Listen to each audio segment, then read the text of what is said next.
Isn't it incredible that this Batman movie opens with a couple of codpieces and a couple of jiggly butts just wriggling their way into a pair of rubber pants? It does. I mean, it doesn't start that way. It starts with the Warner Brothers logo just morphing right into the Batman logo. Right, and I'm like, are you kidding me? This ain't my granddaddy's Batman movie. Except it is, in a lot of ways, because this is if Batman from the 60s was, you know, in the 90s, I guess. But worse? It's not good, is it? No. And like everything has gone too far. When I saw that car, because we talked last week about Batman Forever and how like, okay, this car is like, it's kind of a good update from the previous one. Just nonsense. Absolutely fucking nonsense movie. Please leave a like, by the way. Watching this by myself, Mason, Yes. I thought to myself... As if you'd be watching it with anyone else. I know. I thought to myself, surely comic book movies in 1997, like that year specifically, were better. What year did Blade come out? And that was actually 1998. So that year we got Spawn and Steel. So I guess it's better than Steel, I guess, but it's probably not as good as Spawn. I think it's... Ooh, wow. Tough call. Yeah. You know what? I kind of settled into it. I think it's better than Spawn. But I mean, for me, it would depend on the day. This is the first time I've seen this movie, by the way. Really? I gave up. I saw this at the cinema. This is the first Batman cinematic experience I had. Well, Batman Forever was the movie where I gave up watching these at the cinema. So Batman and Robin was the first one where I'm like, I'll wait for VHS, but then it never happened. I'll wait 27 years or whatever it is. And look, my number one takeaway, Clooney's not a very good Batman. God, he's not, is he? No. He's really not. He's not a good... Look, I understand why you think he might be, because he's very handsome and charming. I think he could be in a better movie. Yeah, he's very, very handsome and charming. I'm sure the studio were like, we'll just slot him in there. But Bruce Wayne's a handsome millionaire. It'll work perfectly. First of all, that haircut doesn't work on Clooney. It doesn't work on O'Donnell as Batman or Robin. I agree. It looks like there was an outbreak of lice in the Batcave, and Alfred had to come in and just shave their heads a couple of weeks ago. Give Clooney like Batman, like Bruce Wayne hair. He's got to have millionaire hair. He can clearly do it. He's got to have old money millionaire hair, you know? One of my notes about this movie is everybody in this has never been worse. And I think some of those are intentional. Yes. Uma Thurman is doing, you know, some variation on the three Catwomen from the 60s. Absolutely, yes. Like it's your Julie Newmar or your Eartha Kitt or the other one. Lee Meriwether? Thank you, yeah. It's just that. But just tragic. And look, we know it's also supposed to be camp. Exactly. But it doesn't work in this one. I think it worked better. I can't believe I'm saying this, but I think it worked better in the previous one. Of course it did. Yeah. By tenfold. And I know, like, there's minor things that people have been upset about, you know, like the bat nipples. But honestly, like, who cares? That's such a minor thing. But some of the designs in this, like I mentioned, like the Batmobile and the sets and that, my God. Like that Mr. Freeze suit. What the fuck were they thinking with that? Too much going on. Just do the Art Deco thing that was popular at the time. You know, just weird kind of bulbous, transparent blue chest pieces, and the whole thing is powered by diamonds, and he's got weird glowing teeth. Just a nightmare. Was that some sort of... Batman goes to a party with Robin. He just goes to a party. Well, he would have in the TV series. But the question is, what was Schumacher aiming for with this movie? Whatever the studio said. Put a bunch of toys in it. There's some very Hot Wheels looking car chases in this. Boy, is there. If you said, okay, how they did this is they got the actual toys and just ran them down a Gotham City statue or a landmark or something with somebody's actual fingers, and they just blue screened the fingers out, I'd be like, yeah, that's probably possible, sure. It feels like it goes, you know, bigger with moments like that in the action sequences, or it gets just really claustrophobic on very cluttered, like rubbery, bouncy sets. And uninteresting fight sequences as well. Really. Really dire stuff. So I've got a few things here from what Joel Schumacher has said about this movie. And I want to talk about one of the more famous ones towards the end. But he said, I didn't do a good job. George Clooney did. Chris O'Donnell did. Uma Thurman is brilliant in it. Arnold Schwarzenegger was Arnold Schwarzenegger. And that is certainly true. Obviously, he's limited as a performer, especially at this point in his career. I think he has gotten better, but you really need like a James Cameron, or you put him in like a Commander or like a Conan, the good Conan, to make use of him. Here as this, it's just not. Just no thank you. And also, let me tell you this. I was, based on the memes going into this movie, I'm like, oh, Mr. Freeze is all cold puns. He's all cold puns about a third of the time. either committed all the way in or don't at all. You know what I mean? Sometimes it's just like, Freeze, that's my name, remember my name, that'll be your doom. It's not cold-based. No, it's really not. Also, he doesn't know a lot about ice. Because there's a couple of things he said. Well, there's a lot of things. Apparently, he does 27 cold-related puns. But are they puns, really? And then, of course, we've got Bane. My favorite thing about Bane is, first of all, that he sort of looks like the comic book character, but he has none of the nuance or intelligence or fighting skills or any of that. But just his little disguise as a chauffeur, where he's wearing a trench coat and a hat, like just driving Uma Thurman around in the car. That's good. And I'm a big fan of that. Let's talk about Robin Mason. Okay. First of all, there's this contentious kind of relationship between Batman and Robin in this, and you feel like it's going to go towards the Nightwing situation. Which is to say that this version of Robin quits being Robin and he takes on his own identity, which costume-wise looks almost identical to this version, except he doesn't have a cape. Yeah, exactly. And there's a couple of reasons why that's happening. One, he's in love with Poison Ivy, and he just can't see past that fact for even a second. And the other is that Batman doesn't trust him. And there's a moment where they get back from their first mission where Robin made a big mistake by getting frozen, and Batman's like, Jesus, this guy, really? He's like, you need to do more training in the simulator. Also, what does that look like? I'd love to know. But also, in that very same mission, Batman got himself frozen to the inside of a rocket, and Robin had to save him. So really, maybe you should get in the simulator. That's right. He's bad at being Batman. He's terrible. Also, what we learn in the opening sequence of this movie is that if Mr. Freeze blasts you with his freeze gun, you have 11 minutes to be unfrozen, otherwise you'll die. You don't just die of no oxygen. That's right. But we learn that 14 minutes into the movie, which means that all the people Mr. Freeze froze right at the start of the movie, they're all dead now. Yeah. I also feel like this Batman, he clearly doesn't trust Robin for a number of reasons, and it's noticeable in even the Batmobile, because for the first time in this series... Single-seat Batmobile. Single-seat Batmobile. Uh-huh. Unbelievable. That was probably for action figure purposes, though, I'm sure. Sure. It was just cheaper to build a single-seat toy. Yeah, so. And then you have to buy two also. You have to get the motorbike and That's exactly right, yeah. It's really bizarre that this whole thing is leading towards Nightwing, and then at the end they just go, no. But also, I feel like, not that we should be discussing character development in these movies, really, but I feel like the idea that Batman works alone, but then he encounters this new guy and takes him under his wing, and then, they learn to work together. I feel that was resolved at the end of the last one, right? Well, that's true, I think they were just like, what kind of arc are we going to have? But, that's what Batgirl should be there for. Yep. Oh, here we go, Mason. Okay. I find the introduction of that character so funny, because Dick Grayson opens the door, and the way it's shot... It looks like he's 4 feet tall. Looking up at Alicia Silverstone. Like, wow. Wow, a Goyle. But also, I also thought it was going to be like some sort of pervy thing, but then it just wasn't. No, they do some motorcycle missions or whatever. She does the same thing that he did in the previous movie. One, yes, exactly right. And of course, this version is not related to a completely incompetent Commissioner Gordon. What does he even do in these movies, honestly? I have a note here. It says it took 4 movies, but Pat Hingle's Commissioner Gordon finally did something. There was a switch that had been flipped and was freezing everybody, and he unflipped the switch. He staggered across that set, and he unflipped the switch, and everybody was like, my lungs have unfrozen. That's good stuff. That is good stuff. Incredible police work. And she obviously gets into the Batcave because her uncle let her in or whatever's happening there. And she's got her own Batgirl costume and all of that. And she comes out, and one of the first things she says when she meets Batman and Robin is, Bruce, it's me.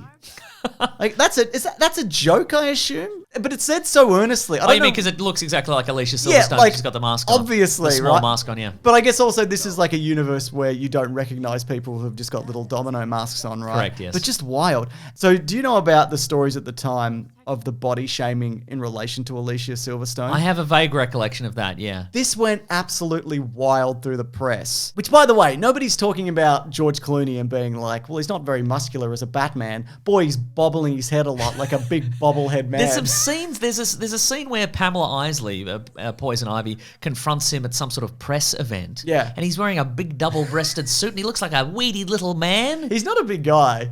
From somebody, allegedly, he's 6 foot tall. I looked it up. He's absolutely not 6 foot. Yeah. He's not 6 foot tall because I know somebody who's seen him in real life. Yeah, right. And was like, no, he looks like a little bobblehead man. Interesting. Like he's got an enormous, like man-sized head. Right. On like a little body. That's often the way with Hollywood stars, I believe. It presents really well on But Uma camera. Thurman, I looked up also, is listed as 5'11" and 3/4 or something like that. So she's 6 foot if she's a day. But clearly they were like, we've got to make her look teeny-tiny and George Clooney look real big. Didn't work. No, absolutely not, yeah. But all these stories came out at the time that, she wasn't fitting into the costume properly. And this is Alicia Silverstone. This is Alicia Silverstone. And one of the press articles from the time from EW, Entertainment Weekly, was that she looked more like Babe the pig than a babe. Brutal. I know, right? And apparently... she looks incredible. I don't know what... Like, how could you look at that person and go, hideous? Also, if was this like Paris Hilton? Hilton? How small do you want the costume to be? Yeah. Was this the era of like your Paris Hiltons? This was is pre just that. pre that. Okay, yeah. but this would have been that era of like probably like American like a Pie, Kate Moss heroin chic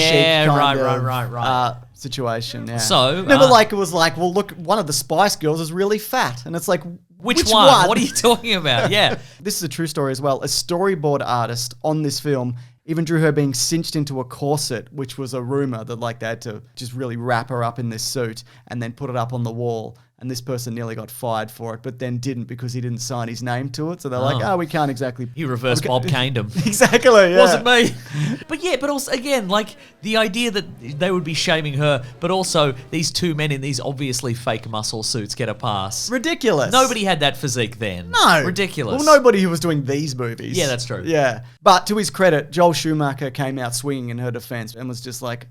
What is this? Why are you doing this? Because by all accounts, everybody seemed to like him, and he made the movie that the studio asked him to make. We'll talk about it more. Look, I think the only good George Clooney stuff in this, and it's not even that good, is his relationship with Alfred is sort of explored, and that dynamic of why do you have a 90-year-old butler who's dying working for you? Why did the doorbell ring, and rather than you going like 20 feet to your right and opening the door, did you go, Alfred? Open the door, Alfred. Time's ticking, Alfred. What's that story about like Alfred's brother as well? Oh, Wilfred Pennyworth, who's also a butler. He's also he's a golden age character. Yeah, he is. Yeah. I mean, in the in the loosest possible sense. But yeah, that never went anywhere, did it? And also, Alfred's like, I've got this information, I'm putting it on a CD, and I've got to, when I die, because that's going to happen real soon, I'm going to need you to. Don't look at this. Don't look at what's on here. Just send it to Wilfred. And then she, first of all, while he's dying in the other room, she is just like at his computer, like trying to crack his password, where he's like, succumbing to this disease. But he wanted her to get into the Batcave and all of that, yeah, right? but then she opens she cracks. Just be like, just go to the Batcave. Right? She cracks. I made you a suit. Yeah. She hacks this CD by putting a name in. Yep. Also, I hate those scenes where where somebody I gotta crack this guy's password, and they look around the room and go, "Oh, air conditioner. There's an air conditioner in this room. It must be an air conditioner." Yeah. Or whatever. And it's like nobody. It's just random. That's right. Also, I'm saying this because all my passwords are air conditioner. Throwing people off the scent there. Lowercase. That's right. But then she hacks through this, she hacks the firewall, James, and then it's just like all Batman's technology. It's like a bunch of blueprints for all the Batcave stuff, like all the Batmobile and all What if she did send it to... Yeah. Is he selling it? Well, Is that what he's doing? Was the idea to get him to come and work at the Batcave? Oh, maybe Wilfred's got his own superhero on the okay. other side of the world. Yeah. Who just is constantly being brutalized by criminals because he doesn't have any cool gadgets. Like this Batman, he's useless at being a vigilante. Yeah. But, if you had all the toys and the grappling hooks and the what have you.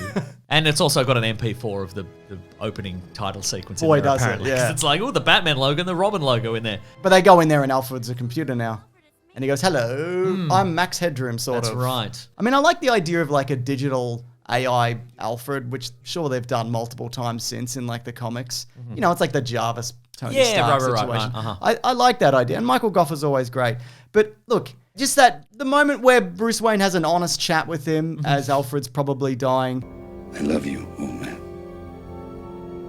They have more chemistry and more of a relationship between, say, him and Al McPherson, Sure. who's in this movie for some reason. James, I've written here, This is a question for you. Is Elle Macpherson an upgrade or a downgrade from Nicole Kidman? Downgrade, Mason. Wow. Yeah. I didn't think you'd fall for that. I thought you'd say they're both beautiful Australian roses and I couldn't make a choice. I just meant in terms of like a compelling actor. Yeah, That's right. what I meant, Mason. Okay, all right. I don't judge people on how beautiful they are. That's you. I know. Worked out pretty well so far. Also, there's a lot of Diamond's disinformation in this movie. Oh, yes? Go Mason, on. do you mind if we have a little sidebar here, a little section called Diamond Disinformation? I love it. Here we That go. sounds good. So first of all, if Mr. Freeze wanted to get diamonds to power his suits and lasers, whatever, just break into De Beers, who have been Sure. hoarding diamonds for well over 100 years and still hold over 27% of the world's diamonds in order to jack up the price of diamonds, because diamonds are actually quite plentiful. I don't know if you That's know this, right. everybody. I did know that. That's Yeah. right. But they had a big stockpile, and they're like, what if we start a little marketing campaign that suggests they're rare and beautiful, and you simply must get one as an engagement ring? Yep, big scam. Makes you think, doesn't It it? really does, Mason. Also, if you can afford like a giant rocket tank car, you Yeah. could probably just buy some diamonds, I reckon. You probably could, couldn't you? Yeah. Okay, so diamonds cannot generate electricity. So there's a bit of diamond I think disinformation. quartz can. You should have a quartz-powered suit. That's not very. I mean, you could get quartz anywhere, couldn't he? That's right. It wouldn't be very exciting as a movie. You'd crack open a bunch of digital watches. You could. But here's something interesting. A team of physicists and chemists from the University of Bristol have actually grown a man-made diamond that, when placed in a radioactive field, is able to generate a small electrical current. So, you know, if he was that's going beautiful, for if he actually. was going for that, I'd be like, well, that's actually scientifically accurate. I don't know why I was mad about this particular aspect of the story. I think it's because there's just so many things going on and it's all nonsense. My brain is like, which part of this do I even focus on? You know, and I guess, I don't know, it's dumb that he needs diamonds to power his suit. Why would he? Why would he need that in particular? Because he can hold the big diamond and That's go, right. "Nice to meet you," or whatever. He should be scurrying around behind people's houses like a squirrel, just attacking their air conditioning units with a screwdriver and drinking the contents. That's what this movie should have been about. Absolutely. So famously, Joel Schumacher has actually apologized to fans. Well, multiple times, but specifically also on the making of on the DVD. Oh, that's the worst place to put it, I think. If I disappointed them in any way, then I really want to apologize, because it wasn't my intention. My intention was just to entertain them. The thing is, though, I don't think he needs to apologize for this. This is not his fault. This is studio interference. They said make the worst thing that you can with a bunch of toys in it. He was even known to shout on set, "This is a comic book, just shout it and whatever, who cares?" And, you know... That does sound like his fault, actually. But if you look at the movies, he's actually... He could have said, act better, build better sets, do better choreography. Let's not use weird CGI models of the three heroes and have them do weird leaps and such. But he didn't yell any of those things, did he, James? No, he didn't yell any of that. But if you look at, like, his filmography, there's a lot of really good stuff on there. The movie Falling Down, which is about a hero who's had enough. That's what that movie's about, isn't it? That's absolutely He right. did the movie Phone Booth. He did the movie... About a phone booth that's just had enough.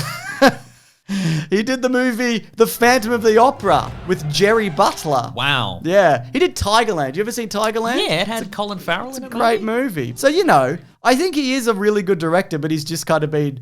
People only seem to really remember him for this.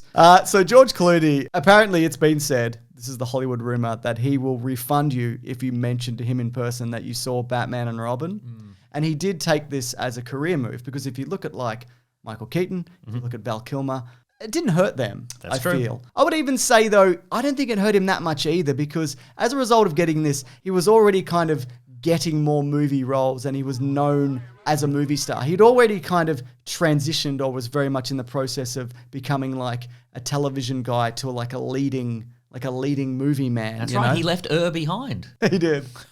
Yeah. Apparently, It was about a man who who erred on the side of caution. That's right, and he took a long time to think of what he needed to say, much like us. Apparently, though, he still keeps a poster of the film in his home office as a warning to himself. Anyway, it's time for Green Trivia / That Guy Shouts Rodney. Here Now, it it's is. called Green Trivia, James, because, of course, Poison Ivy is quite green, isn't it? Yeah, that's right. That's correct. No, it was in the Green Lantern episode. Oh, sorry, I was just trying to help. Don't do that. Wow. This is a lesson about us working as a team. Yeah. I think. Don't do it. Yeah, don't do it.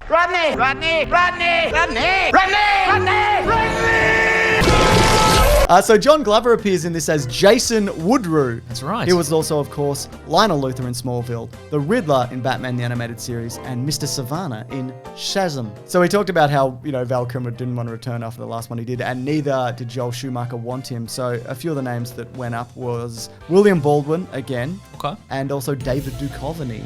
Oh, yeah, okay. I can see that. I remember at the time people being like, that nose doesn't work in the cowl. I don't think that's strictly true. If they can squeeze a big jiggly butt into a pair of rubber pants, that's right. You can do something with David Duchovny. Yeah, that's right. So Arnold Schwarzenegger got $25 million for this movie and top billing. Does have top billing, that's right. He smoked white Cuban cigars, so he got regular Cuban cigars and got them painted white so he could just smoke on set. Yes. And apparently he was contracted to only work 12 hours a day, and that includes the makeup process, and had handlers feeding and massaging his hands in the makeup chair. This is still like peak Arnold power, you know? Absolutely, yeah. Yeah. If anyone had dared to challenge the logic of Mr. Freeze smoking what were clearly regular cigars, heat-producing cigars, they would have gotten a piece of his mind, I would imagine. No, that didn't even occur to me. So a new form of light foam rubber was used to make the superhero costumes, and this helped the costumes way less than any other Batman film. But as a result of that, they often ripped and tore very easily, and they actually needed to be replaced or repaired quickly from the 100 plus costumes which were harvested or built for this. And there was a very real possibility. There was a very real possibility. This is your worst one yet. There was the very real possibility. You really had to shoehorn. Listen to me, Mason. Right, You're not listening to me. I'm listening. There was a very real possibility that when the skin was exposed because of the cold sets, they would turn blue. Anyways, in an interview with the Burleson Star in Texas. Disgraceful. Coolio, who's in this movie, said the reason that he agreed to do this cameo was because Joel Schumacher promised that he'd get to play the Scarecrow in the next film. So apparently he's Jonathan Crane in this. Oh, yeah. Right there. Alicia Silverstone's costume was later repainted and used for Barbara Gordon's bat suit in Birds of Prey. Something we have talked about before. That's right, bad show. I agree. One of the worst. And Kevin Feige, the president of Marvel Studios, has called Batman and Robin the most important comic book movie ever made because its catastrophic failure forced major comic book companies and their film studios to rethink how they presented comic book-based media. And that is certainly true. That is true. Because the box office for this, despite having a budget between $125 and $160 million, bit of a gap there, isn't there? It really is. Which one is it? A lot of costumes, a lot of Hot Wheels, I imagine. That's right. The box office return on this, though, was only $238 million worldwide, which was well behind the previous three. It actually came in behind Titanic, The Lost World, Men in Black, Tomorrow Never Dies, Air Force One, As Good As It Gets, Liar Liar, My Best Friend's Wedding, The Fifth Element, The Full Monty, Bean, Hercules, and Face Off. Number 14 that year. Wow. Yeah, not good. Mm-hmm. But of course, there was going to be a sequel because people thought this would do well. And this was Batman Triumphant? There was Batman Unchained as well. Okay, There's a few names out there. Also, I don't recall Batman ever being chained, quite frankly. That's ridiculous. I agree. We talked about this last week also, but this one should have really been called Batman Forever. It's the fourth one. That's right. I didn't even realize that, Mason. And neither did anybody who worked on these, obviously. So yeah, one of the ideas was Harley Quinn, who was going to play the Joker's daughter, and Scarecrow were going to appear, and hallucinations that the Scarecrow would make people have would meant that former villains would appear, including Jack Nicholson's Joker, just casually slip him $30 million to appear in one of these again. There was also a Nightwing spin-off sequel that was going to be in the works, and Joel Schumacher apparently had several meetings with Warner Brothers trying to convince them to let him make another Batman movie. He wanted to make it darker, that Batman Year One movie that we talked about last week. That's right. And he wanted to cast Kurt Russell as a young Commissioner Gordon, but Warner Brothers decided not to rehire him, and of course, went through a number of handlers, including Darren Aronofsky was going to do it at one point. But yeah, the next one was Batman Begins, which despite being only 8 years later, it feels like there's it's like 100 years. 100 years between those movies. Oh my God. Oh my God. Anyways, I mean, I know people talk about how bad it is. Yeah. It's because it is. It's very bad. I wouldn't say it's boring though. But I would say it is boring. It's kind of boring. I'd say it's kind of boring in parts, actually, yeah. Yeah, fair enough. Well, I wouldn't say it's very boring. How about that? I also wouldn't say it's very boring. So when they do the new 4K release, put that on the poster. Absolutely. We wouldn't say it's very boring the whole time. Definitely. It's just very boring some of the time. Anyways, if you want to see these early, because these aren't boring, I feel. That's right. I mean, I'm biased, obviously. You can actually head over to bigsandwich.co where Ben and Lawrence, they get the edit done, and it always goes up there early. Including next week's episode, here's a hint. What is it? But in addition, if you head over to Big Sandwich, there's bonus movie commentaries. There's bonus podcasts. We do video game Let's Plays there, don't we now? That's right. That's a new thing. That's a new thing. But also an old thing because we used to do it. I don't know that was on there and whatever. Yeah. Mm-mm. And also our podcast, The Weekly Planet, where we talk movies and comics and TV shows. That actually comes out there Sunday as opposed to Monday. Love it. What do you think about George Clooney returning as Batman? Just in something. If they improve the hair. Yeah? Look, we've all heard rumors. Sure. Do you think if they did bring him in for like a little gag or something like that, Yeah. do you think we'll see the hair and will it just be his regular hair? I think it'll be under the cowl. Yeah, we'll be under the cowl. Or maybe, no, because you'd have to, he's not very distinct in the cowl, is he? Well, nobody is, really. Yeah, well, that's true. I think there's a fair chance that they're going to trap Ezra Miller in the George Clooney Batman universe at the end of those movies. Mm-hmm. All right, thanks, everyone. Grab that gem, you guys. We'll see you next week.